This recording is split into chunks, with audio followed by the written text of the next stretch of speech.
Isang ligtas, mapayapa at maayos na pamayanan. Yan ang patuloy na hangarin ng ating lokal na pamahalaan at kapulisan. Ang detalye ng balitang yan ay hatid ni Police Corporal John Marie N. De Los Santos.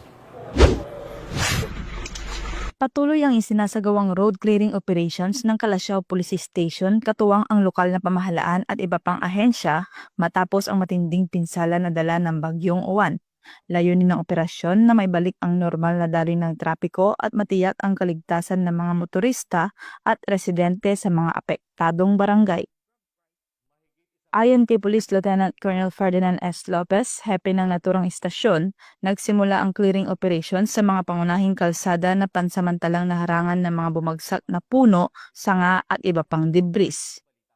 Katuwang nila ang Municipal Disaster Risk Reduction and Management Office at Bureau of Fire Protection sa mabilis na pagpapanumbalik ng daanan kung saan gumamit sila ng heavy equipment upang alisin ang mga sagabal.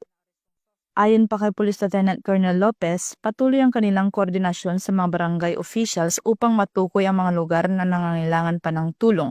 Nagpaalala rin siya sa publiko na umiwas muna sa mga lugar na may aktibong clearing operations upang maiwasan ang anumang aksidente.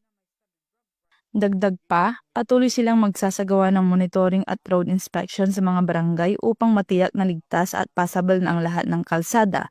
Kaisa raw sila ng lokal na pamahalaan sa pagbibigay ng agarang serbisyo at tulong sa mga mamamayan at nananatiling handa ang kanilang pwersa sa anumang tawag ng tungkulin lalo na sa panahon ng kalamidad. Mula dito sa Ilocos Region, ako ang inyong PNN Correspondent, Police Corporal Joanna Marie N. De Los Santos, alagad ng batas, tagataguyod ng Balitang Pulis.